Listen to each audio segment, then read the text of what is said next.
Selamat pagi, ketemu lagi dengan saya Wahyu Eko Setiawan yang akan dipanggil Samwes.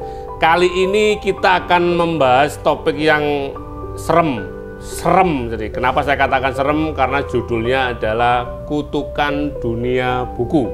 Seperti yang kita ketahui, buku saat ini dengan berbagai perkembangan media, teknologi, informasi dan sebagainya, e-book dan sebagainya, buku fisik, buku secara fisik yang seperti ini.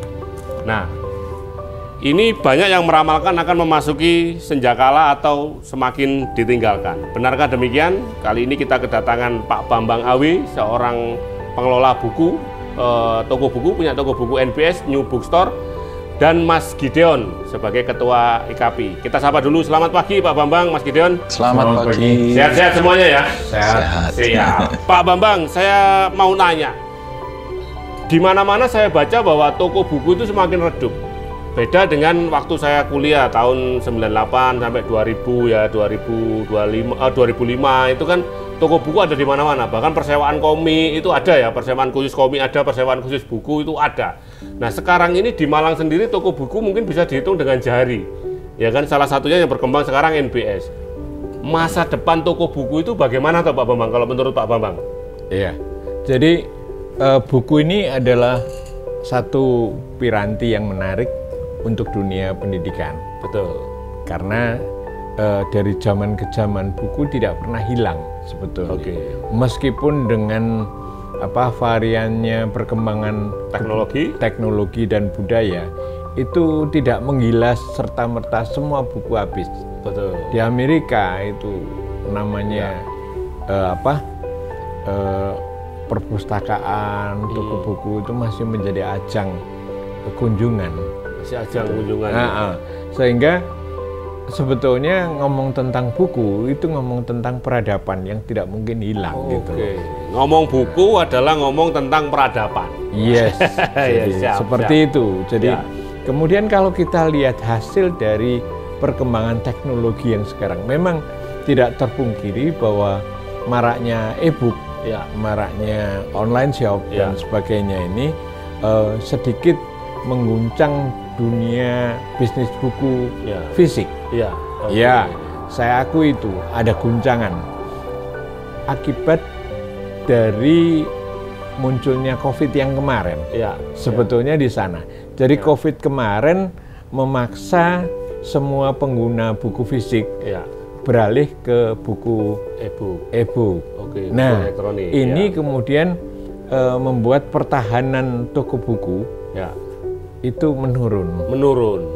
Omset mereka turun karena nggak boleh tatap muka dan sebagainya. Nggak boleh belanja ke toko buku ya, karena ada pembatasan sosial dan sebagainya ya. Itu satu sisi. Sisi yang lain, kita melihat hasil dari dunia pendidikan, hasilnya output dari dunia pendidikan pada saat penggunaan e-book. Itu sebetulnya kualitasnya menurun banget. Anak-anak SD dan sebagainya itu menurun banget. Saya punya 2 buku hasil penelitian yang tebalnya sebantal gitu.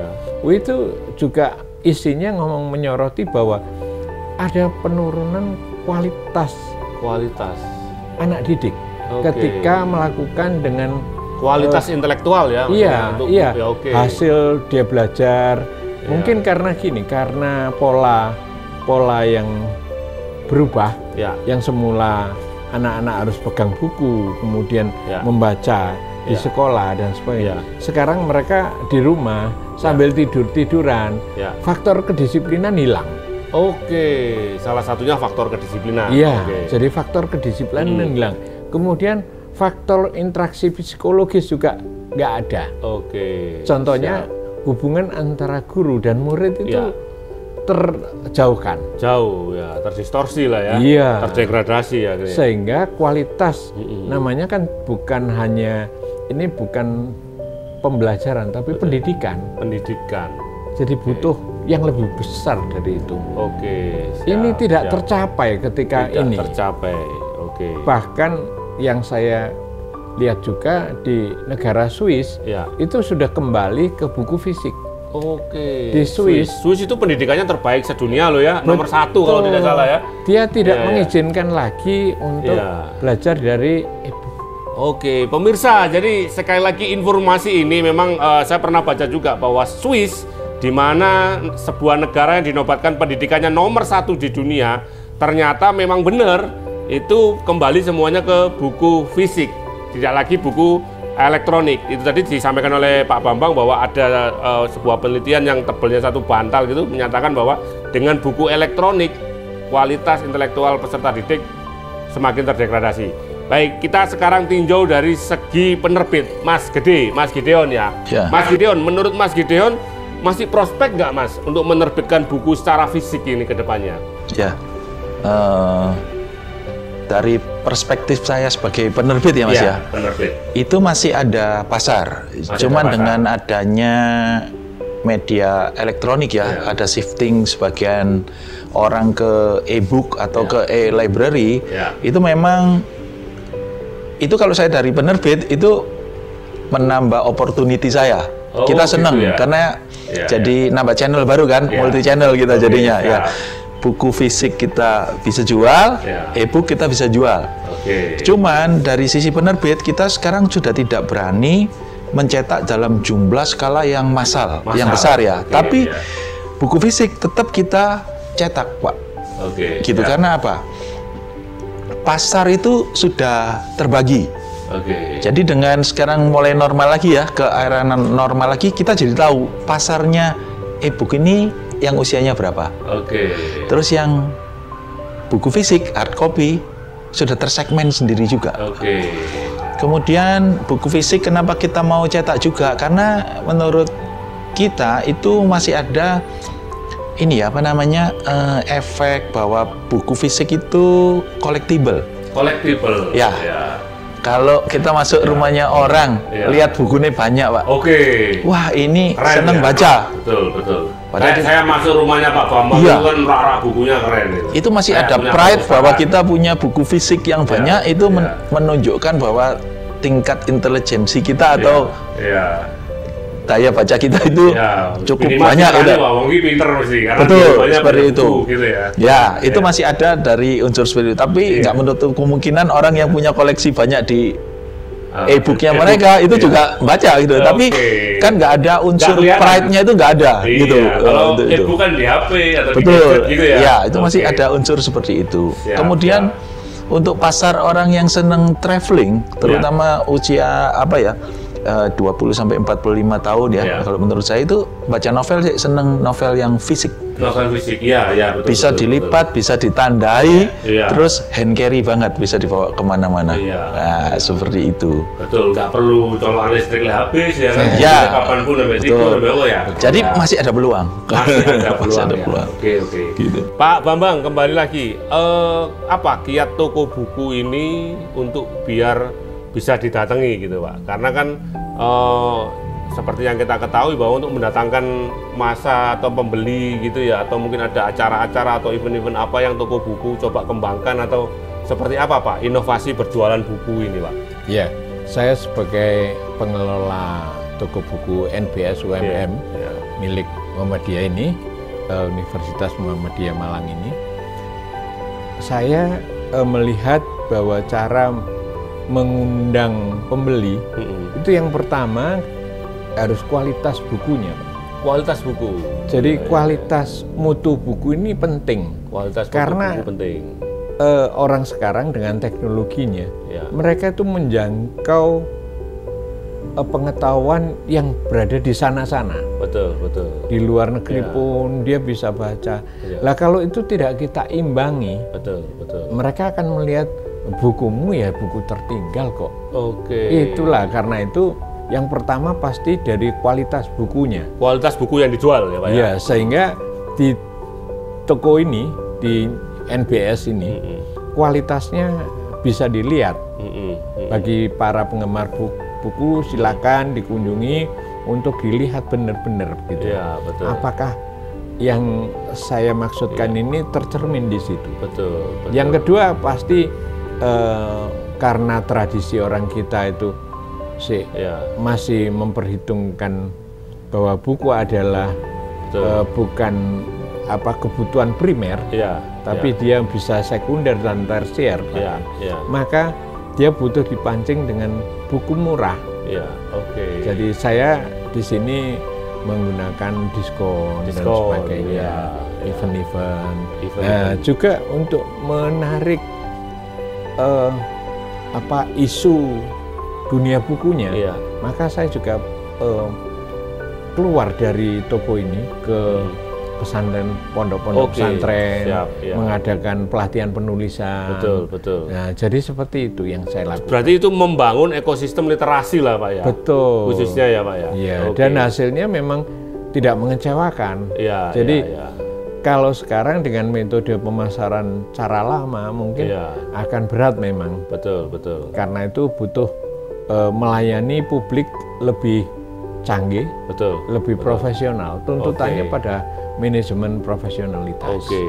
Pak, terus kemudian kalau saya amati buku-buku yang dijual di NBS ini kan rata-rata penerbit indie ya, Pak ya. Tidak mayor label lah kalau dalam Kenapa mengambil pilihan seperti itu, Pak? Ya sebetulnya ada juga yang mayor seperti buku-buku dari penerbit besar gitu. Tapi penerbit indie ini kan begini. Toko saya ini kan merintis awal baru 2 tahun. 2 tahun kami masih punya 2 toko. Rencananya memang berjejaring se-Indonesia nantinya. Insya Allah begitu. Nah, yang dari 2 toko ini, kami kan pesaing kami satu toko di sebelah sana, yang jumlahnya udah 100 lebih. Mereka punya positioning bahwa mereka adalah penerbit mayor, menjual penerbit mayor. Nah, kalau saya hanya mengikut mereka, maka saya sebetulnya nomor 2. Pengekor. Iya, nomor 2 ini nggak dapat apa-apa. Nomor 2 nggak dapat dalam apa-apa. Dunia kapitalisme bisnis ini, nomor 2 itu sudah habis kamu karena saya butuh borong semua. Bagaimana saya membuat positioning? Kalau kamu pada mayor, saya juara pada minor. Pada indie tadi ya, Pak ya? Iya, akhirnya saya memilih menyemangati teman-teman penerbit indie. Jadi lebih baik membuat arus sendiri daripada ikut-ikutan maya. Saya membuat kalangan saya sendiri. Sehingga kalau di toko sebelah sana, dia nomor 1 di bidang itu, saya nomor 1 juga di bidang ini. Betul. Berarti Pak Bambang lebih baik membuat kolam sendiri dengan menghadirkan para penerbit indie dan istilahnya pembaca setianya. Begitu, Pak itu yang pertama dari sisi bisnis. Nah, dari sisi kualitas, saya melihat bahwa buku-buku terbitan penerbit indie ini punya keunikan yang beda. Unique selling memang. Penerbit indie itu terkenal dengan unique sellingnya. Niche marketnya kuat. Niche marketnya kuat. Indie ini saya terjemahkan ketika saya kumpul dengan teman-teman, baik di Jogja maupun di Semarang, Bandung begitu. Saya mengatakan mendefinisikan indie adalah keterbatasan. Keterbatasan modal, keterbatasan jaringan, keterbatasan manajemen, macam-macam keterbatasan ini ada penerbit ini. Karena itu mereka kemudian bagaimana cara mengantisipasi keterbatasan ini. Mereka kemudian kebanyakan dilakukan anak-anak muda yang punya intelektual tinggi begitu dari kampus-kampus entah dimanapun mereka. Kemudian mereka menseleksi apa yang mau ditulis, apa yang mau diterbitkan, karena keterbatasan modalnya.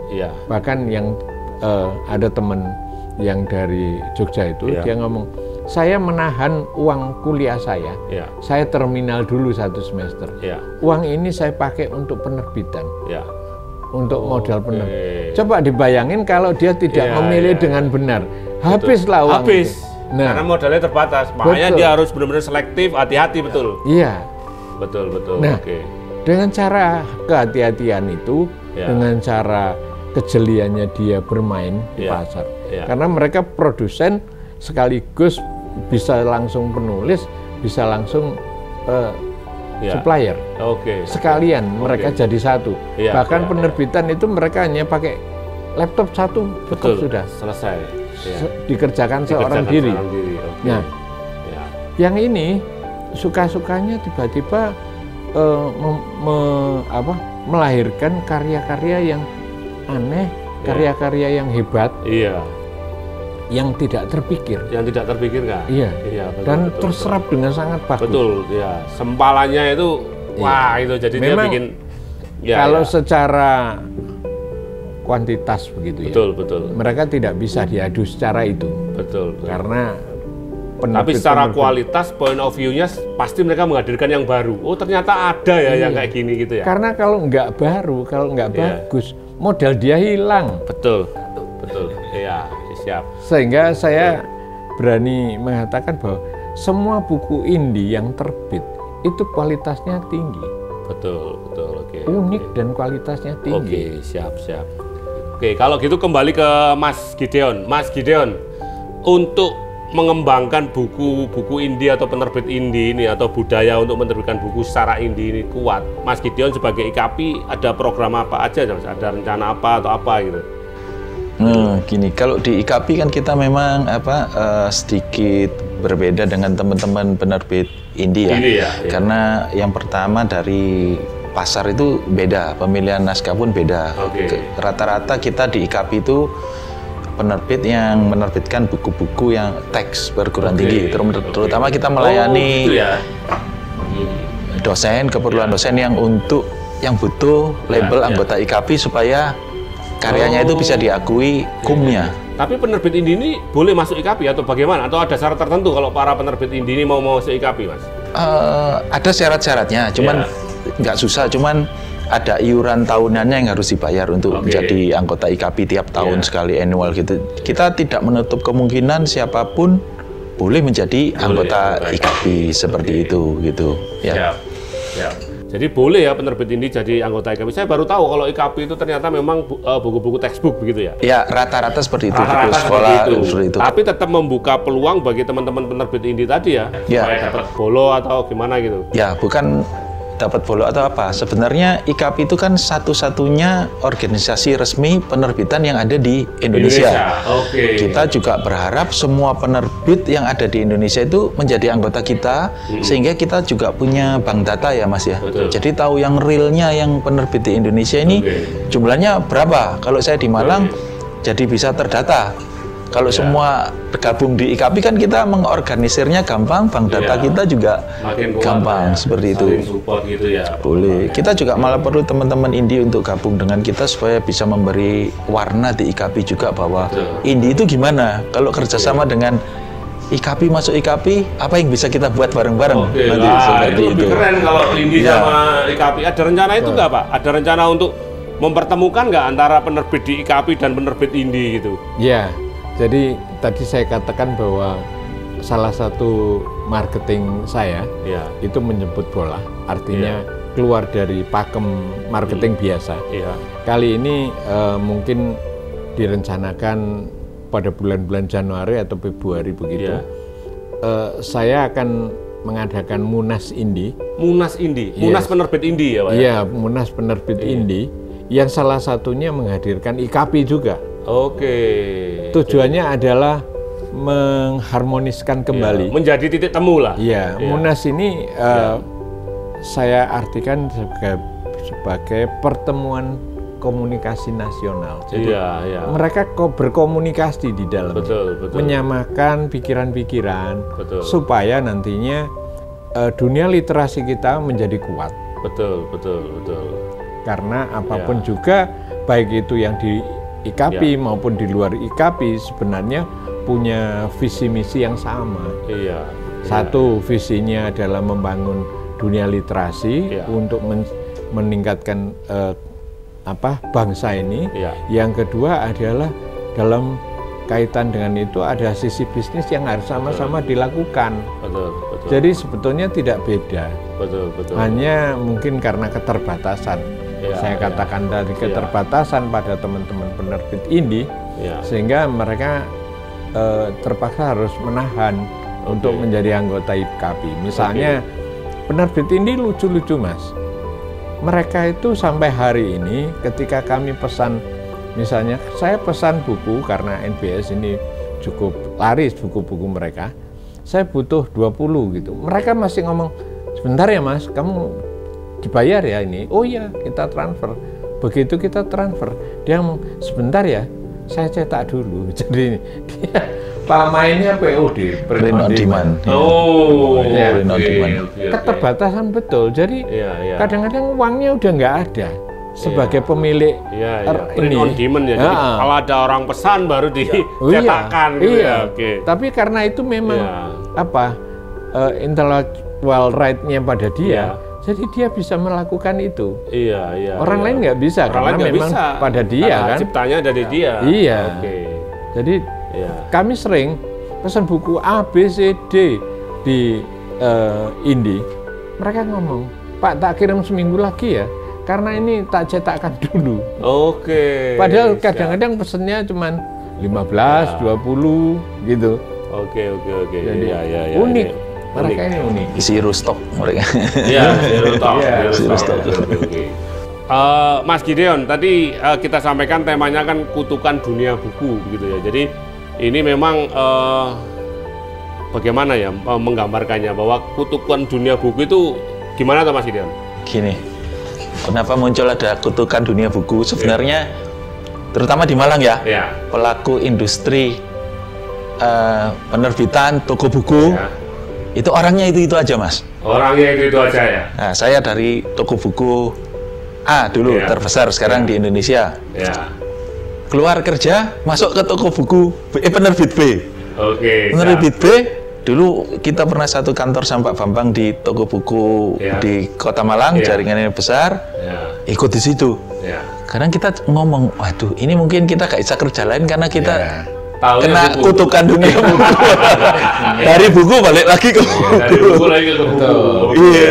Jadi ini kutukannya Pak Bambang sama Mas Gideon lah ini ya. Kami di dunia buku sudah 20 tahun. 20 tahun Pak ya. Jadi buku ini bagi kami memang betul-betul menjadi satu spesialisasi kita, sampingan hidup, pendamping hidup. Pendamping hidup ya Pak. Pendamping hidup.